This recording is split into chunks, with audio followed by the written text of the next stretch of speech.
ഞങ്ങൾ ഇന്നുള്ളത് കണ്ടാനശ്ശേരി കല്ലുത്തിപ്പാറ ശ്രീകൃഷ്ണസ്വാമി ക്ഷേത്രത്തിലാണ്. ക്ഷേത്രത്തിലെ കാഴ്ചകൾ കണ്ടാലോ? കല്ലുത്തിപ്പാറ എന്ന നാമധേയം മാത്രം മനസ്സിൽ വെച്ച് രാവിലെ വീട്ടിൽ നിന്നും ഇറങ്ങി. ഇത്തവണ വൈകിയാണ് ഇറങ്ങിയത്.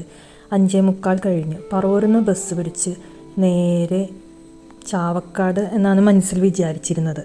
അവിടെ നിന്നും തൃശ്ശൂർ ബസ് കയറാമെന്ന് വെച്ചു. പക്ഷെ സ്റ്റാൻഡിൽ എത്തിയപ്പോഴാണ് പണി പാളിയത് മനസ്സിലായത്.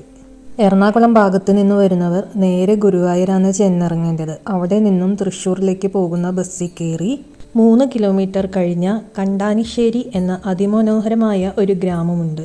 ഒരുപാട് ഐതിഹ്യങ്ങളും മിത്തുകളും നിറഞ്ഞൊരു ഗ്രാമം. വഴി തെറ്റി അലഞ്ഞു നടന്ന എന്നെ കണ്ണൻ നേർവഴിക്ക് നയിച്ചു. എൻ്റെ 3ാമത്തെ ശ്രമത്തിലാണ് ഇത് വിജയം കണ്ടത്. അങ്ങനെ ചാവക്കാട് മുതൽ ഞങ്ങൾ എല്ലാവരോടും ചോദിച്ച് യാത്ര തുടങ്ങി. രസകരമായ യാത്ര. അവസാനം വിജയം സക്സസ്ഫുൾ. ഡ്രൈവർ ചേട്ടനോട് പോയി നേരത്തെ തന്നെ കാര്യം പറഞ്ഞു, സ്ഥലം അറിയില്ല, സഹായിക്കണമെന്ന്. അങ്ങനെ യാത്ര തുടർന്നു.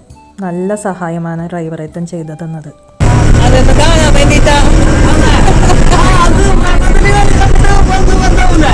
കണ്ടാനിശ്ശേരി സ്റ്റോപ്പിലെത്തി. ഞായറാഴ്ച ആയതിനാൽ ശോകമായിരുന്നു. കുറേ വെയിറ്റ് ചെയ്തു. സ്റ്റോപ്പിൽ നിന്നും 2.1 കിലോമീറ്റർ അകത്തേക്ക് ചെല്ലണം. ഒരു 10-15 ഓട്ടം കൈ കാണിച്ചിട്ടും നിർത്തിയില്ല. അവസാനം സ്റ്റോപ്പിൽ നിന്ന് രതീഷേട്ടനാണ് ഹെൽപ്പ് ചെയ്തത്. ഗുരുവായൂർക്ക് പോയിരുന്ന ഒരു ഓട്ടോ വിളിച്ച് ഞങ്ങൾക്ക് തരപ്പെടുത്തി തന്നു. നിർഭാഗ്യവശാൽ ഞങ്ങൾ ഇന്ന് ചോദിച്ച ആർക്കും ഈ ക്ഷേത്രത്തെക്കുറിച്ച് അറിവുണ്ടായിരുന്നില്ല. അങ്ങനെ ഞങ്ങൾ പുറം കാഴ്ചകൾ കണ്ടിരുന്നു. തനി നാടൻ പ്രദേശം. റോഡില്ലാത്തൊരു ഏരിയയിൽ കൂടിയാണ് നമ്മൾ അമ്പലത്തിലേക്ക് പ്രവേശിക്കുന്നത്. ഇതാണ് അമ്പലത്തിലേക്ക് പ്രവേശിക്കുന്ന ഭാഗം. 3 വർഷങ്ങളായി മനസ്സിലുള്ള ആഗ്രഹം സഫലീകരിച്ച നിമിഷം. നാഗദൈവങ്ങളെ വണങ്ങി വേണം നമ്മൾ ഉള്ളിലേക്ക് പ്രവേശിക്കുവാൻ. കല്ലുത്തിപ്പാറ എന്ന വാക്കിൻ്റെ അർത്ഥം കാൽപ്പാട് പാറ എന്നാണ്. ഭഗവാൻ കൃഷ്ണൻ ഈ സ്ഥലത്ത് വന്നപ്പോൾ ഒരു പാറയിൽ ചവിട്ടി തൻ്റെ ദിവ്യമുദ്ര പതിപ്പിച്ചു എന്നാണ് ആളുകൾ കരുതുന്നത്. ഞങ്ങൾ അമ്പലത്തിൽ വന്ന സമയത്ത് തിരക്കൊട്ടും ഉണ്ടായിരുന്നില്ല. നന്നായി തൊഴുതു. അതിനുശേഷം നൈവേദ്യ സമയമായി. ആ സമയത്ത് പാറനെ ആരും കയറരുത്. പ്രസാദ കൗണ്ടറിലുണ്ടായ ദേവി ചേച്ചിനോട് ചോദിച്ച് ഞങ്ങൾ ബാക്കിയുള്ള കാര്യങ്ങൾ മനസ്സിലാക്കി. ടിപ്പുവിൻ്റെ പടയോട്ടക്കാലത്ത് തകർക്കപ്പെട്ട ഈ അമ്പലം ആകെ കാട് പിടിച്ചു കിടന്നിരുന്ന അവസ്ഥയിലായിരുന്നു.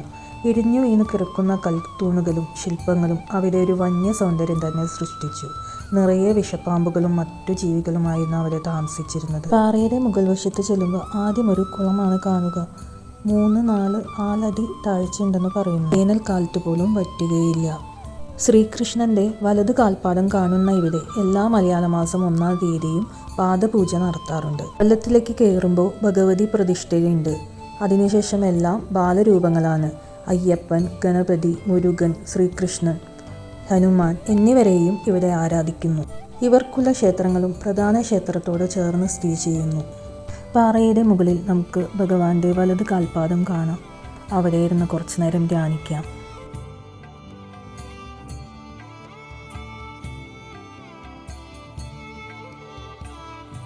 ഗോക്കളെ മേച്ച് നടന്നപ്പോൾ ഭഗവാൻ കയറ് വലിച്ചപ്പോൾ പാറമേലുണ്ടായ പാട് നമുക്കിവിടെ കാണാം.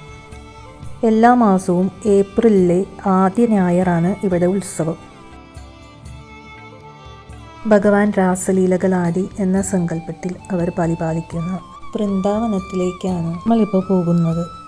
അങ്ങനെ ഞങ്ങളും വൃന്ദാവനത്തിൽ കുറച്ചു നേരം കളിച്ചിരികളുമായി കഴിഞ്ഞു. അങ്ങനെ പുലർച്ചെ തന്നെ ഭക്തിയും ഐതിഹ്യവും ഒക്കെയായി ബന്ധപ്പെട്ട് നല്ലൊരു ദിവസം ഞങ്ങളുടെ ജീവിതത്തിലേക്ക് ചേർക്കപ്പെട്ടു. ഇനിയും വരണമെന്ന് മനസ്സിലുറപ്പിച്ച് ഞങ്ങൾ അവിടെ നിന്നും ഗുരുവായൂരിലേക്ക് യാത്ര തിരിച്ചു.